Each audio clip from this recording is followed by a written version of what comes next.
the New Zealand Tech Podcast, brought to you by Gorilla Technology, proactive and strategic IT.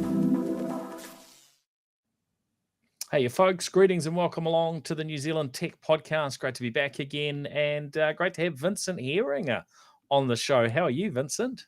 I'm very well. I'm very Easterized. Excellent. I hope it was a goodie. Lots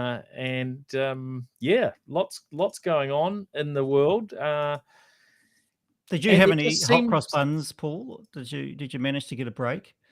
Yeah, I got a few days, unplugged, sort of. Few hot cross buns. I didn't have any Easter eggs, I don't think. Oh, actually, no, I did. There was one which my son rejected, and so I got that one. Excellent. Yeah. Oh well, here we are. We're back in the world of the living, but it was nice to have a break, wasn't it? Yeah. Now this week it sort of has landed quite conveniently that there's quite a few topics that really cross into your areas of expertise, but maybe you can remind those that are listening or watching the New Zealand Tech Podcast where you fit into this big wide world of media and podcasts and other things, Vincent.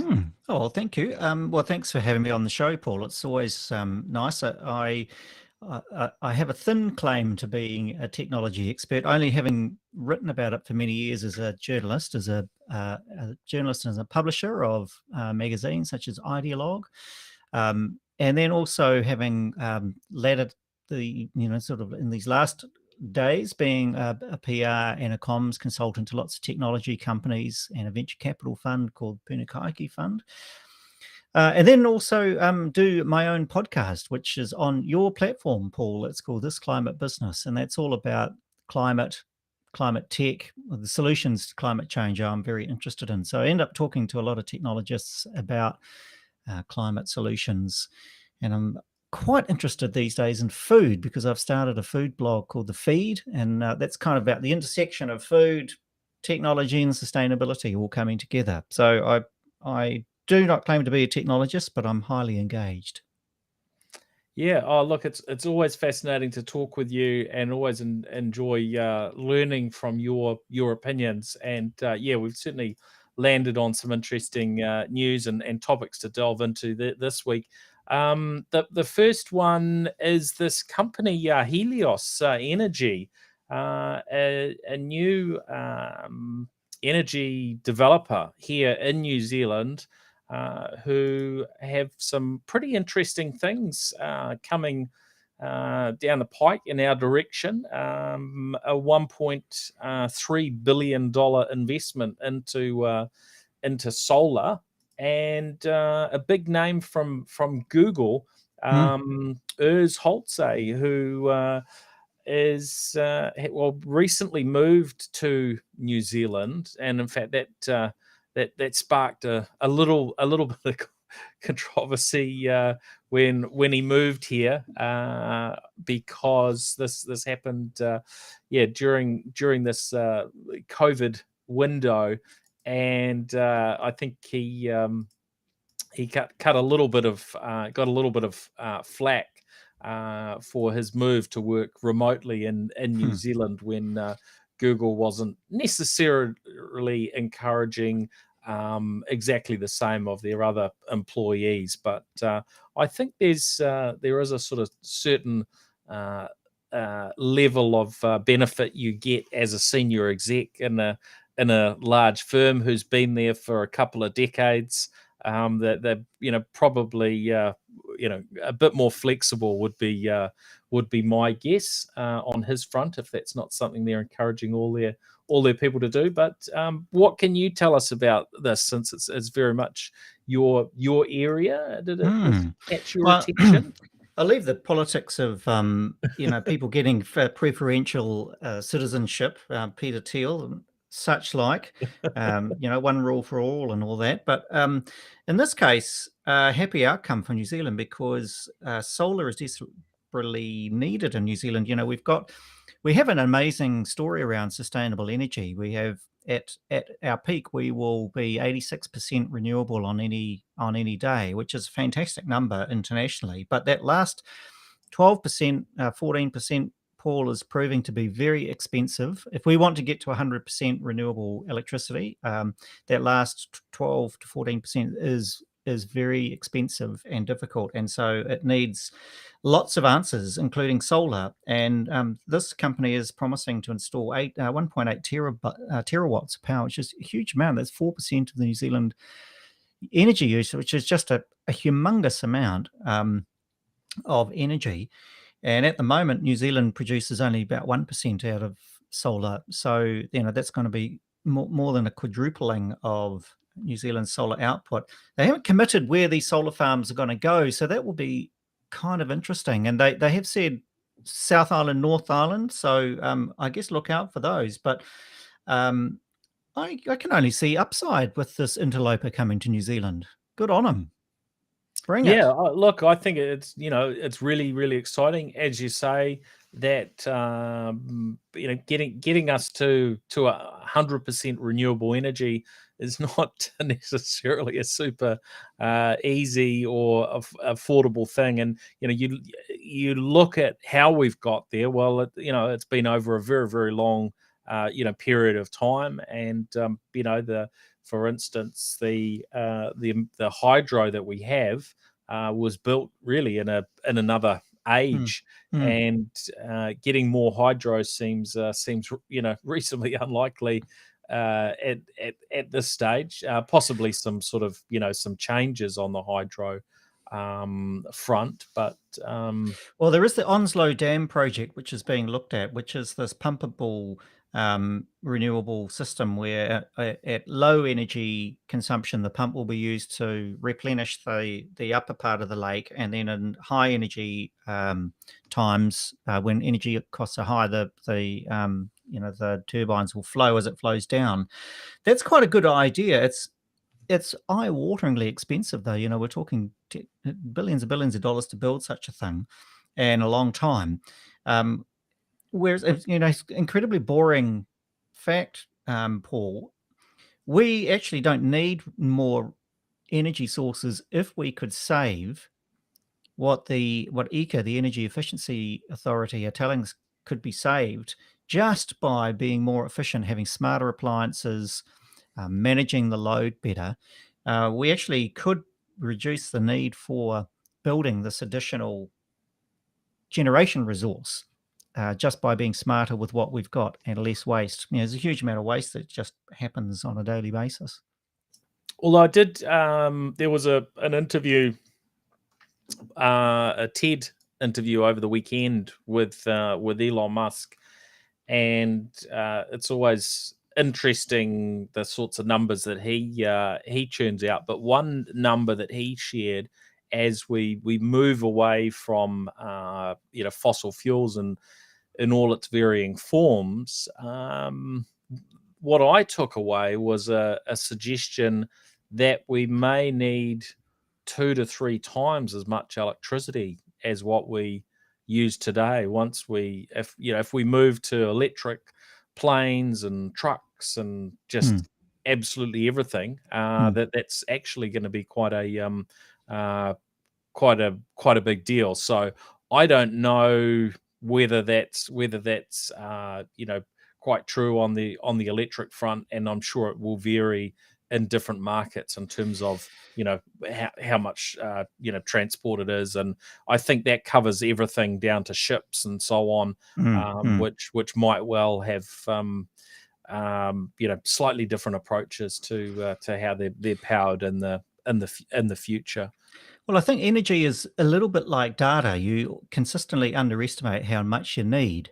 And, there was a time when undersea cables were thought sufficient to carry, I won't know the metric, but, 40x was enough. Well, it turns out, we need 4,000x to carry all the amount of information flow that's, going over the Atlantic. And the energy is going to be the same. Rethink X, the consultancy, the sort of futurist consultancies, they say energy is going to be like data. It's going to drive down to the price of zero, to the effect of a kind of, almost zero, where where energy will be effectively free, because there will be so much generation done sort of at a distributed level, whether it's solar or wind or geothermal or nuclear or whatever. But the price of energy is going to fall to the point, like data, of being zero, and that will create an explosion, a kind of manufacturing and a creative explosion, because the cost of making things, so much of it is in the energy. So it's a really interesting report. If anyone wants to, can we put that up? A link to that. That's we can certainly put that up in the show notes. Yeah, absolutely. Yeah. Rethink X. They've done also a very, very good one on the future of meat, which I think could be one of the topics we could segue to, Paul. We could. So there is a bit of a move afoot to see more meatless meat in the New Zealand market, because we've had Impossible have I guess formally launched into New Zealand, at least through the supermarket chain. So the Impossible Burger, many will remember it being initially made available to New Zealand audiences on Air New Zealand flights. That's right. Between New Zealand and North America, which is, I think, probably where I first came across it. And of course, there's a whole lot of other brands other than Impossible, but they sort of seem to have had the lion's share of media attention over the last few years. So we've got that going on. And then alongside that, there's been a call for reviewing our regulation in New Zealand as it relates to, and this is not information technology, but the genetically modified tech regulation in New Zealand, where GM free has sort of become part of the New Zealand brand. But there are certainly some that are saying, hey, this is going to hold us back in the creation of food in the future. Oh, absolutely, and that's not just food. So, well, what should we tackle first? Let's talk about GMOs. So I think it's the Productivity Commission has asked for this to be reviewed, because you may remember, if you cast your mind back some decades, New Zealand reviewed GMOs and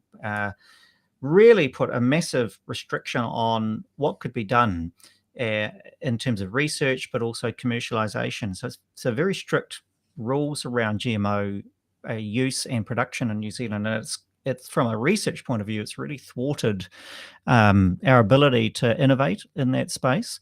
But also there are some quite big implications for the lack of GMOs, and you think, for instance, in some of the applications of pest management. So, we are overwhelmed by possums and rats and stoats and wildcats in New Zealand, which are just absolutely devastating our native flora and fauna.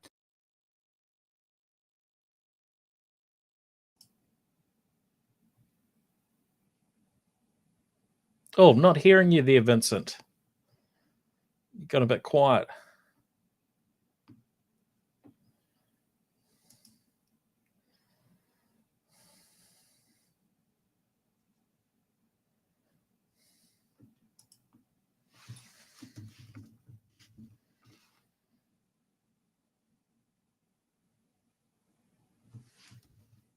Let's see if we can work out what's going on here.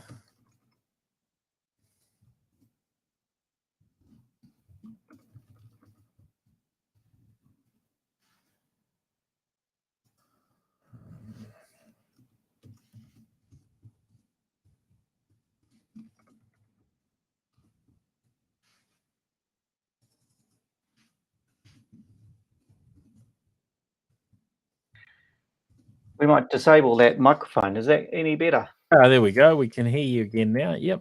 We just had a catastrophic breakdown, I'm sorry, in our beautiful Rode microphones. I'm coming to you from an Apple laptop now. Okay. My apologies. Where was I? I was talking about pests. And you were. And the ability to use genetically modified organisms to control our pest populations is a real, it's an exciting future, but has not been fully explored. But, lots of other areas, food, medicines, health, agriculture. You think about the methane problem we have in New Zealand, at least one of the solutions to that is going to be some sort of modified ruminant, some sort of modified cattle beast.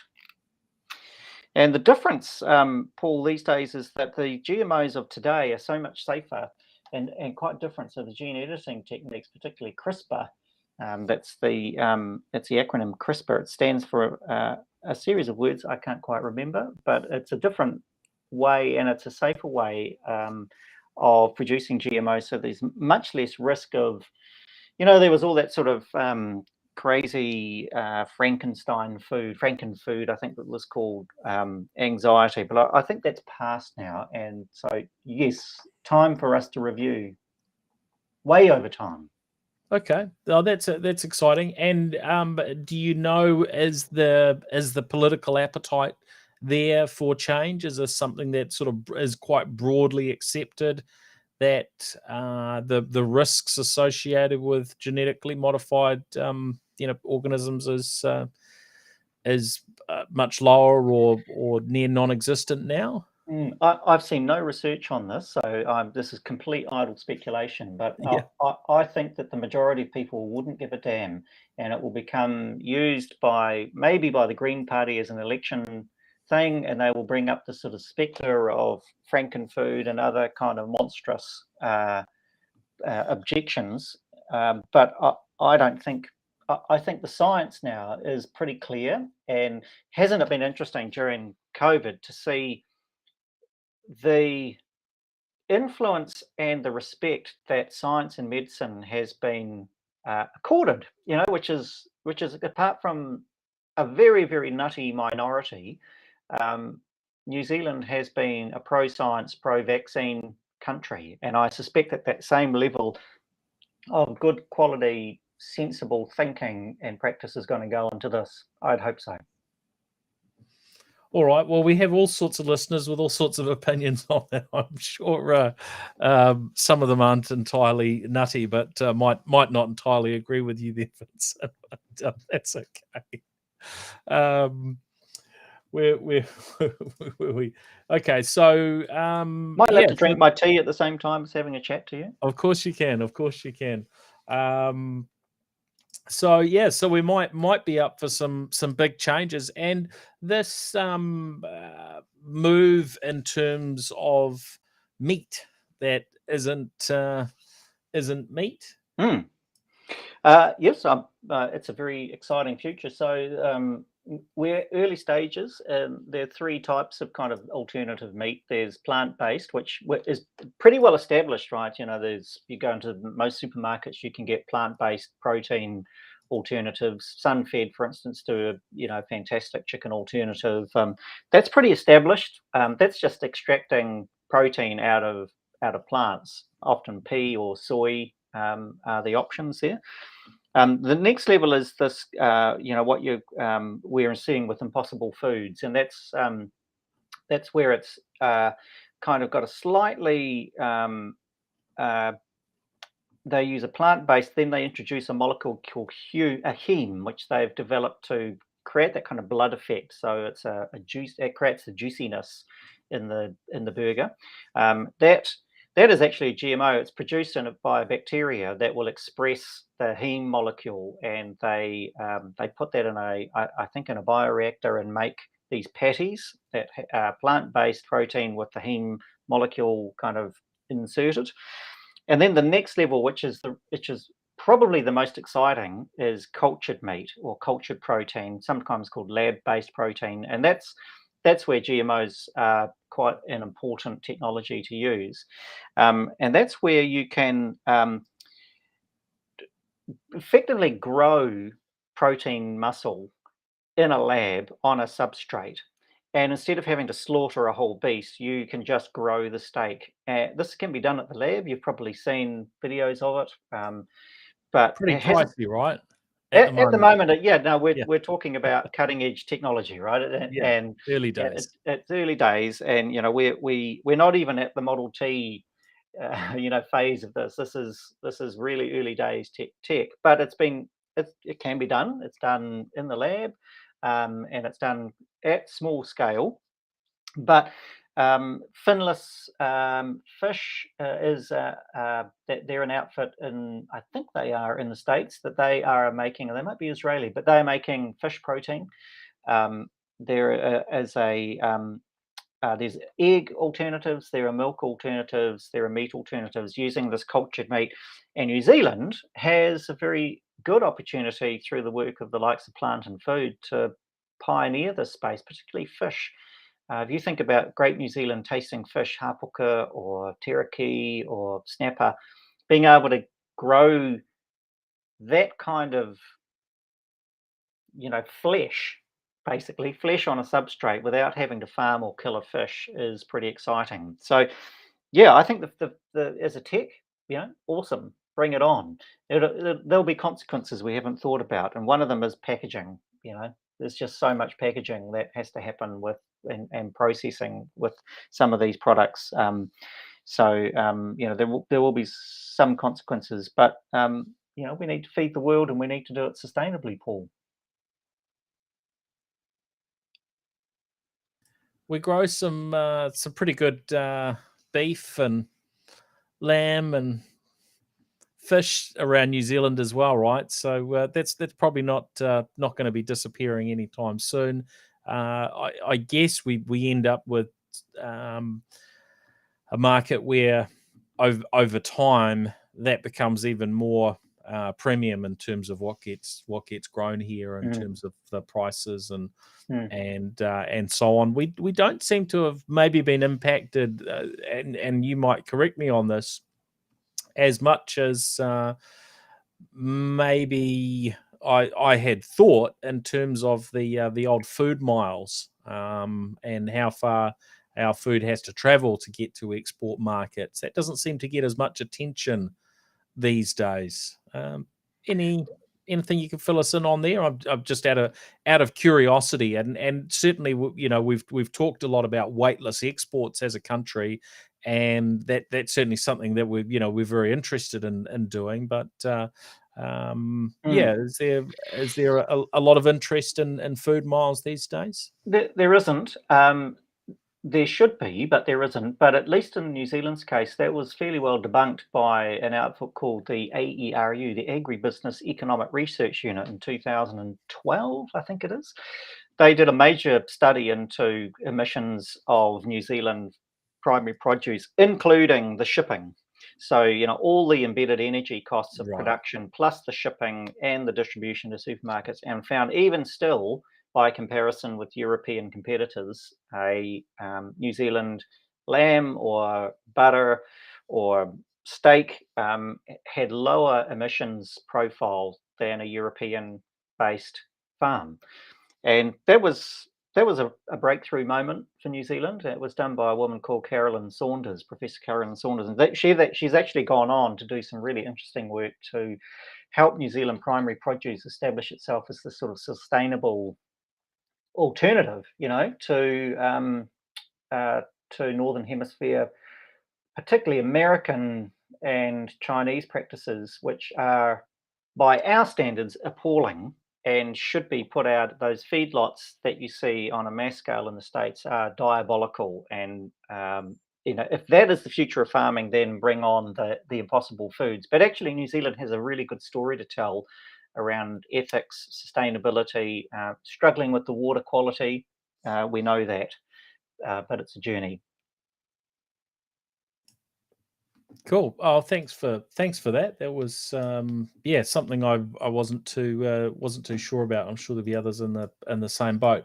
Now we must jump on to talk about Twitter and what on earth is going on with Musk, Twitter. What does it mean for those of us that use Twitter? Boy, does it have a future? Is Musk going to kill it off, make it better? Or is this poison pill that we hear that the board of Twitter has put into play to make it much less practical for somebody to acquire the whole thing, going to be the savior of Twitter. What's your view, Vincent? I know you've been a Twitter user for probably at least as long as I have, but quite possibly longer. So you must have been around there for well over a decade, put it that way. 2014 I started. I like Twitter. It's good fun. I know that people get trolled and they have bad experiences on Twitter. I've always managed to it's entertainment for me. I do actually learn a few things, and I've met some interesting people. But I guess for me, the ownership. There's two aspects to this. The ownership matters. Ownership of media matters because media has a disproportionate effect of influence in society, and so the ethics and the morals and the integrity and the ambition of the person that owns it or the organization that owns it, I think sets standards internally to the media, and so I think that matters. So I actually think media is unusual in that it is traditional media is regulated quite highly for defamation, for standards, for facts, and so on. And I know that may seem laughable in our age of kind of disinformation. But the other thing about social, so ownership matters. So should he be an owner? Well, that's a question for us to discuss in a minute. But the other thing with social is that it's not controlled like media, right? So it doesn't operate in the same regulatory framework that a publisher should do. So it's not accountable for the lies, for the disinformation, for the hurt, for the hate speech that goes on the platform. And they will try to pretend all of them are the same. They will try to pretend to control hate speech and so on, but they are not accountable like a newspaper or a radio station, or indeed as you are, Paul, as a podcast publisher. And if I was to slander somebody on this show, you could be sued for slander through defamation laws, and that is the right thing to do. But social media, because of the original instruction, they got away with being treated as a carrier rather than a publisher, has meant that we live in this age of disinformation amplified by social media. Yeah, it's interesting, isn't it? Because there is a fair bit of variation on that front around the world too, and certainly in some parts of the world you can absolutely get into a lot of drama, shall we say, for slandering people through a social media channel, and we've even heard in some situations of people being held to account for liking something on social media. So it is quite quite a fascinating world is social media. Well, he hasn't said what he wants to do with Twitter, has he? He sort of hinted, like I've just got a quote here, it has extraordinary potential, I will unlock it. What does that mean? Well, yeah, that's fascinating, isn't it? Well, he has done a couple of surveys, some straw polls, but because Elon has a lot of followers, that means he's had quite a big response to his survey. So he asked a question around free speech and how Twitter was in terms of giving people free speech. He did another poll asking about the option to edit tweets, of how much of interest that would be to people. So those probably give a little bit of an indication of things that interest him, but there certainly could be a whole lot more in there. And he also shared recently on Twitter screenshot of something from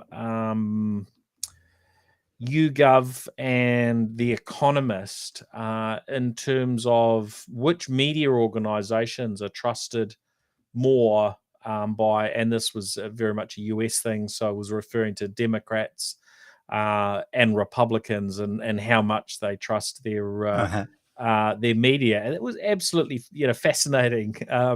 The Weather Channel kind of came up the top, which I think is in some regards actually probably think in all regards it came up the top, even though we all know that predicting weather, although it is a science, is not something that's necessarily perfect every time, and it kind of seemed to go downhill from there. So I found that one quite fascinating. But I think the answer to that, Paul, is not, all right, there are no rules, just go for it. Agreed. The answer is actually the rules possibly are broken, and we need to go try harder to win back that public trust, right? And if you look at the record of this guy, he publishes vaccine disinformation. He has set his troll army onto people he doesn't like. He's used Twitter with absolute reckless abandon to boost and then destroy crypto, various currencies. He was actually found of securities fraud in 2018 on account of talking up Tesla stock. I think he's a genius, right? He is no doubt about him being an extraordinary human being with. But he is human, and he's far from perfect. He's human, and he's one of the richest men, if not the richest man in the world. He is not the right person to own Twitter. Yeah, look, I don't know what is the right sort of approach for running and owning these sorts of platforms.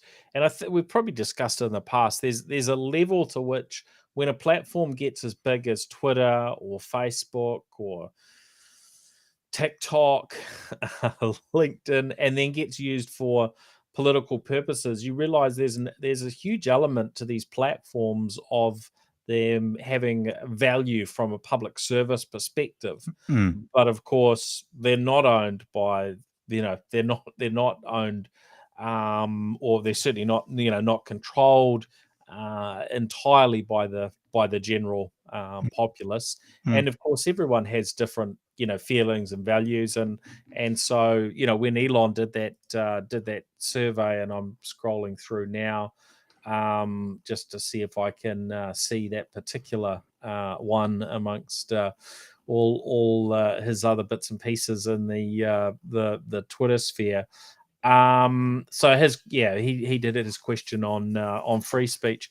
It was interesting that the response was that 70 the question was free speech, or the comment was free speech is essential to a functioning democracy.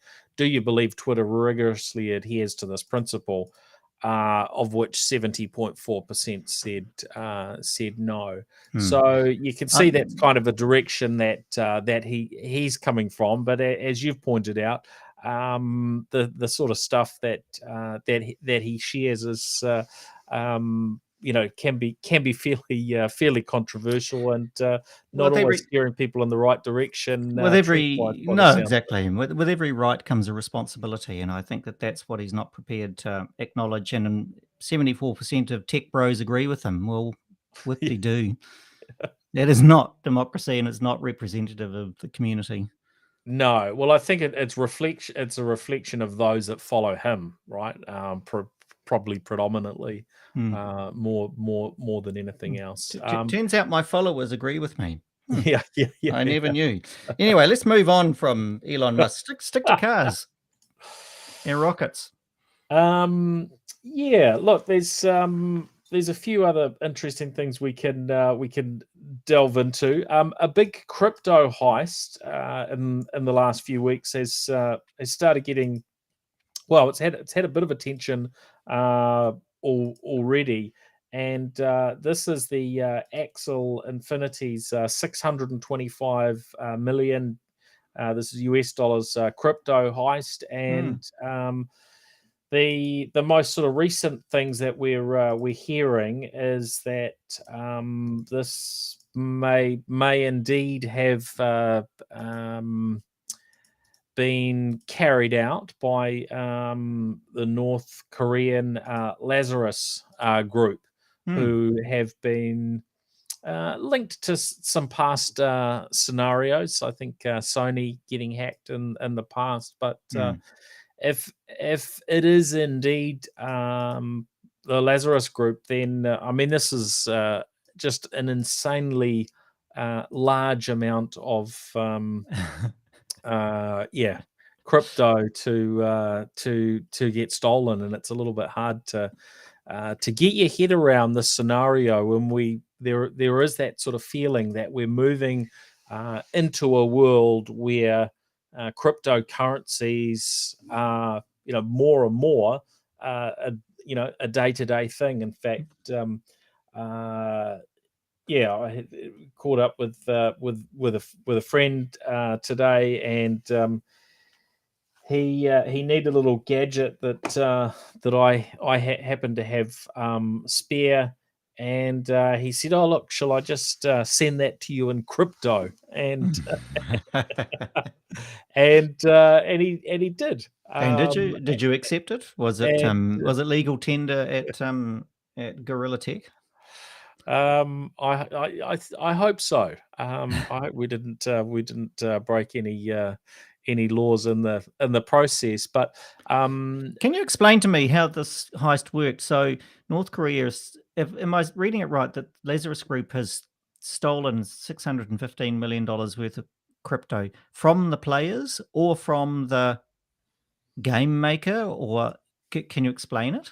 Yeah, so my understanding in this case, is from Ronin Network, and they were effectively storing a lot of crypto there for their players, or at least had access to it, and that authority. So it worked out to be a mix of Ethereum and one which is directly linked to the US dollar called USDC. Now, most of it was Ethereum, 597 million US dollars worth, and then a bit over 25 million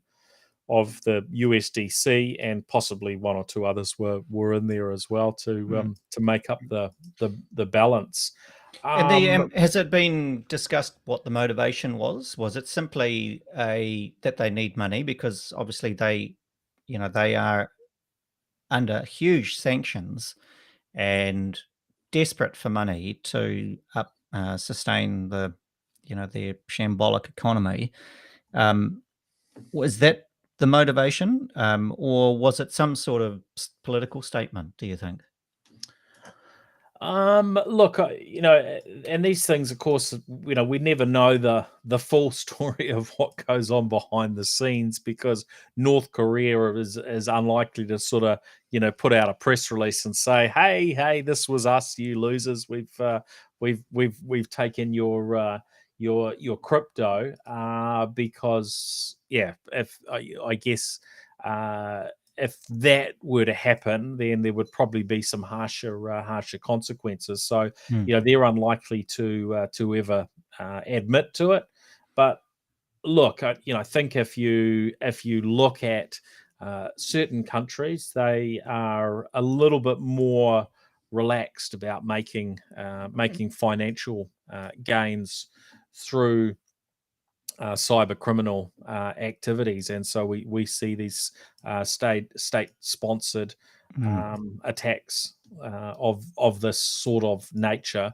But I think there is a level to which, when you look at North Korea and you look at the financial struggles they have as a dictatorship and a communist nation, it's pretty tough. So and there's usually a range of sanctions against them because of their activities uh, with nuclear weaponry and so on. So I don't think this sort of thing's going to stop. They will continue putting in a lot of resources and these sorts of attacks until we can maybe address some of those challenges of that relate to cryptocurrencies and things that are based around the blockchain, like NFTs, where as individuals and as organizations, we don't that they talk about cryptocurrency makes you your own bank. Well, that has some inherent risks to it, and that's really what we see here, and what we've seen with past attacks and funds stolen from from varying crypto wallets in the past. So yeah, unfortunately, I think it's going to continue for some time to come. But I would like to think that these sorts of things, the risks are going to drop off a lot more over the next few years, because I don't think crypto is about to disappear, etc. Probably this is one of the things that really slows it down, because this really hurts the credibility of the blockchain and cryptocurrencies, and people aren't going to feel so confident when they hear about these situations happening, unfortunately or fortunately, depending on which side you come from and whether you think crypto is the way of the future. But we are expecting to see it become more and more normalized going forwards. Did you listen to the BBC series, the Lazarus Heist? It was a radio series turned into a podcast series. I do remember that. I certainly didn't listen to all of it. I might have caught a little bit of it. Yeah. It's so good. It just was a great whodunit piece of journalism, Yeah. and exposing all these kind of this shady network of connections that North Korea has in China, but also in Southeast Asia, connected to their their activities in knocking off people. So they quietly assassinate quite a few people around the world, and it was a little glimpse into a very sort of, I don't know, James Bondish kind of world. But probably without the same glamour, I would be imagining. Somewhat different. Only Kim Jong-il gets to have the martini. Now the other topic, and we had talked a little bit about this, but I saw it pop up this week, is around drones and the usage in the Russia-Ukraine war. And we have seen videos, over recent years of killer robots of varying forms. There was one that sort of did the rounds a couple of years or so back, that was not looking particularly nice, of a automatic weapon being fired by a robot. But last week in AI had quite an interesting piece up just over the weekend, and this was they started out with this quote: "Artificial intelligence is the future, not only for Russia but for all mankind. It comes with colossal opportunities, but also threats that are difficult to predict. whoever becomes the leader in the sphere will become the ruler of the world. And that's actually a quote from 2017 from Vladimir Putin. Yeah, quite concerning when you realise that that's his thinking on this matter. And so, well, it's not that concerning given just how inadequate their invasion has proven to be, right? well, yeah, so far, but it does also. There has also been these kamikaze drones, which have been admittedly used by by both sides. But this article covers off an autonomous kamikaze drone, I believe, from Kalashnikov, who many will know for their automatic weapons. And sort of goes into the concerns of really handing over all aspects of killing to an AI system. So today, when we look at, for instance, American military drones and other things, there's usually quite a human element that's involved. There might be elements of artificial intelligence in the mix, but really what this article is delving into is a future whereby really it just gets handed off to the technology to make its own decisions around who to take out and who not to hit and so on. Rather than that human element being in there. And this to me seems like the sort of thing where legislation at a global level will need to be enacted at some point in time. Otherwise you just have a country that can make a lot of robots can basically rule the world by putting enough of these autonomous things into play. Not saying that can't happen with there being a human element as well, but that sort of probably takes it next level. Yeah, I've got a slightly different take on it, Paul, and I share your concern for these killer robots or loitering robots or loitering drones, as they call them.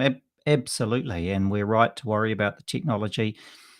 We're right to worry about any military technology, and a couple of slightly different tangential thoughts. One is, if we thought that drones and AI was bad, wait till you meet humans. Humans are terrible, and we, as a species, are responsible for the most diabolical crimes against each other and against our environment. And I don't think that we should have any more fear of drones than we already have of humans. And in the end, drones are the tools of the humans, right? So we already live with the terror of human cruelty and a lust for power. So let's get some perspective here. This is not the end of time. This is just another chapter in a sad history of violence against each other and against our planet. So, there's that to consider. And it's not like we're leaving the golden age to enter something else. We're leaving a period of terrible violence, and the 20th century was the bloodiest century so far. So, let's not be too starry-eyed about it. The second thing, Paul, is this is an arms race, right? So for every investment that North Korea and Russia and China make in this space, America, the UK, the EU are also making. And there is this kind of mutually assured destruction aspect to that could provide, if you have enough whiskies, a certain comfort that we're all not going to die horribly at the arms of a kamikaze robot. Let's hope not. Let's hope not, Vincent. I like what they're called, lethal autonomous weapon systems, laws. Yeah, these are the ones as you highlighted that basically do kind of wander around on their own, sort of looking for trouble, you could say, or looking for particular types of targets. Loitering is was the word you used, part of the description, and I guess that's part of the acronym laws, isn't it? Quite fascinating. Well, look, I think for me, one thing I appreciate is that we're in New Zealand. We're generally been in a pretty safe position, but I know that there are people with family over in Ukraine at the moment, and friends and colleagues and so on. So although it's a distance from where we're sitting, it's still a pretty challenging time, and I certainly hope it comes to an end reasonably swiftly without too much more drama. It's an awful war, isn't it? And I don't share your optimism. I don't think it will. I don't think it's going to end well. The other thing about this sort of thought, Paul, is New Zealand's surrounded by the biggest moat in the world, which provides a certain amount of comfort for us, and that we don't get a lot of invaders to our shores. Although Maori might have a different point of view on that. And the Moa certainly would. I reckon what we could be looking at with these remote drones and the kind of, the age of the intercontinental missile has made it much more possible for countries to invade without actually being there. And I wonder if there's a scenario in which a country that's largely empty, a huge food producer, a lovely place to be, actually could become quite a lovely place of dirt to own if you were some crazed North Korean, or imagine if, closer to home, Indonesia was to turn toxic. New Zealand and Australia would look like quite a nice place to send people to live and farm and exploit for its open spaces. Yeah, you're probably right. It's and in that case, in that case, then these tools become so much more concerning for New Zealand, I think, because of the ability to control them remotely from. I'm just picking Jakarta, and I'm not trying to, pick on a country, but just imagine that scenario. It's not that ludicrous. Sure, and this becomes the extension of the working from home, doesn't it? As sort of more from home, right? Invading from home. Yeah. What did you do today, darling? Well, I went to my bedroom and I took over Taranaki. Well, it's and to a degree, this is what already happens, right? The US drone pilots, they're not necessarily super close to where the activity is going on. And the more you hand over to the AI, then the less involved that you have to be. And I think that's where there's the guilt, the ability to sort of challenge things. Once you hand it over to the AI, then that's kind of out of sight, out of mind, and you possibly end up with a algorithms that maybe are a lot darker than we might end up having otherwise. But but we shouldn't fear these things, because they probably won't happen as bad as what we can imagine. But hopefully these thoughts and discussions do stir us to at least give some consideration to how we get the best results out of these technologies, and how we address things where they need to be addressed with legislation, be that social media and the harm that social media can cause, or be it AI powered weaponry. Quite agree. Well, we might leave it on that note, Vincent. It's been very nice. Can we talk about e-bikes just quickly? Oh, yes. We were going to try and squeeze in a little mention about e-bikes, and that there was media coverage around e-bike injuries being on the rise. Well, this is a study in Netherlands, which is famous, of course, for its cycleways and its cycle use, and they found that e-bike riders were 1.6 times more likely to end up in hospital than ordinary push bike riders. And no surprise, it turns out the people to blame, or the thing to blame, are the riders. And people again. It's all down to the people. It's people and tools. You see, what we're doing is we are getting beyond ourselves, Paul, with these things that we create.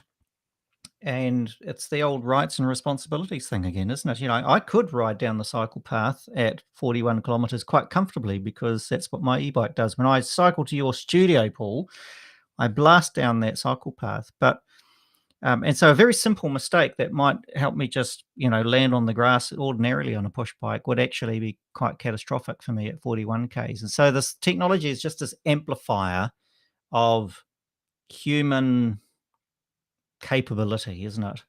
For good or for evil.